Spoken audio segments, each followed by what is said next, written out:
আসসালামু আলাইকুম বন্ধুরা, কেমন আছেন আপনারা? আশা করি আল্লাহ তাআলার অশেষ কৃপায় আপনারা খুব ভালো আছেন। এদিকে আমরাও খুব ভালো আছি, সুস্থ আছি আল্লাহ তাআলার অশেষ কৃপায়।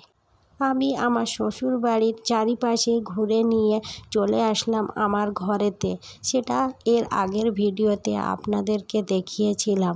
তো অনেক দিন তো এখানে থাকা হচ্ছিল না, সেই কারণে আমার শোকেসটা প্রচণ্ড ময়লা ও ধুলো পড়ে গেছে। তো ভাবলাম আজকে শোকেসের সমস্ত জিনিসগুলি বার করে পরিষ্কার করে নিই। থালা বাটিগুলো সব এক্কেবারে ধুলো পড়ে গেছে, ব্যবহার তো হয় না, সেই কারণে।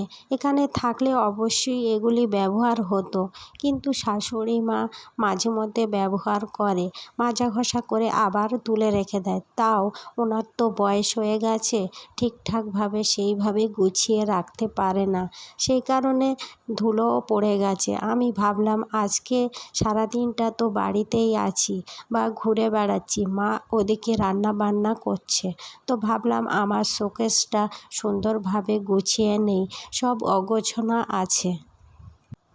সেই কারণে শোকেসের সমস্ত মালপত্র আমি বার করে নিলাম। আমার শোকেসের জামা কাপড় থেকে শোকেসের মধ্যে সমস্ত কাঁথাপত্র যা ছিল সব আমি একে একে টেনে টেনে বার করলাম।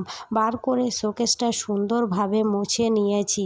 মুছে নিয়ে সোজা ছাদে চলে আসলাম এই কাঁথাগুলি রৌদ্রে দিতে, কেননা এগুলো তো গায়ে দেওয়া হয় না, বারও করা হয় না। তা ভাবলাম যে এখন একটু রৌদ্রে খাওয়াই, সারাদিন একটু রৌদ্রে খাওয়ালে গরম হলে ওটাকে আবার সুন্দরভাবে পাট করে শোকেসের মধ্যে রেখে দিয়ে যাব কর্পূর দিয়ে, নাইলে কেটে দেবে ইঁদুর। প্রচণ্ড ইঁদুরের চাপ এখানে দেখছি। ওদিকে আমি কাঁথাগুলি উপরে দিয়ে আসলাম, দিয়ে এসে আমার শোকেসের থালাবাটিগুলো সুন্দরভাবে গুছিয়ে নিয়েছি।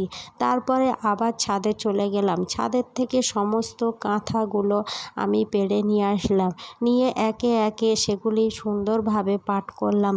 পাট করে সেগুলো শোকেসের মধ্যে রেখে দিলাম, রেখে দিয়ে একটু কর্পূর দিলাম। কর্পূর দিয়ে আবার যে কাঁথায় ধুলো পড়বে সেটাকে পেপার দিয়ে মুড়ে রাখবো আমি ভাবছি। সেই কারণে মার কাছ থেকে কিছু পেপার নিয়ে আসলাম, নিয়ে এসে আমি কাঁথাগুলো পেপার দিয়ে মুড়ে রাখলাম যাতে না ধুলো পড়ে। কেন জানেন তো, এদিকে তো মিস্ত্রি কাজ করছে, ধুলোর চাপটাও প্রচণ্ড, আর আমরাও তো চলে যাব, সেই কারণে এগুলো ধুলো পড়লে যখন এসে গায়ে দেব তখন ধুলোতে খিচখিচ করবে, সেই জন্যে ভালোভাবে পেপার দিয়ে মোড়া থাকলে অতটা ধুলো আর লাগবে না। আমরা অবশ্য 1-2 দিনের জন্যে এখানে আসলাম, 1-2 দিনের মধ্যে আবার ও বাড়িতে চলে যাব, বেশি দিন থাকা হয় না। কেন জানেন তো, আপনাদের দাদাভাইয়ের তো দোকান আছে, দোকান তো একদমই বন্ধ করতে চায় না, কিন্তু ছেলেটার যে পুজোর ছুটি পড়েছে সেই কারণে আমরা চলে আসলাম আমাদের দেশের বাড়িতে।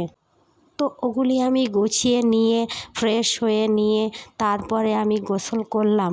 গোসল করে এসে মা আমাকে ভাত দিল, আর আপনাদের দাদাভাইকে, ছেলেকে, সবাই, মা, আব্বা সবাই একসঙ্গেই আমরা খেতে বসেছি। তো আমার মা যখন খেতে দেয় আমাদের সবাইকে একসঙ্গেই খেতে দেয়।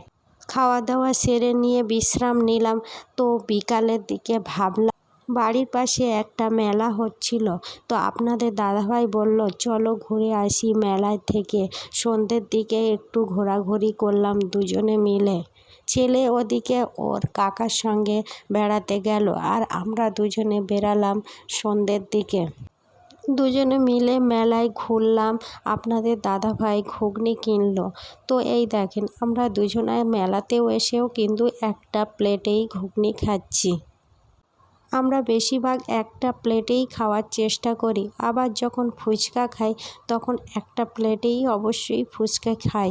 আপনাদের দাদাভাই আমার প্লেট থেকেই ফুচকা তুলে নিয়ে খায়, এমনই হয় আমাদের মধ্যে। মেলার চারিপাশে দুজনেই খাওয়া দাওয়া করে নিয়ে ঘুরলাম। কত সুন্দর সুন্দর ফুল, আর ফুল গাছ যেখানে, ফুলদানি যেখানে, আমি সেখানে অবশ্যই তো যাব। তো এখান থেকে কিছু ফুল কিনলাম, সেটা অবশ্যই আপনাদেরকে দেখাবো। আসসালামু আলাইকুম।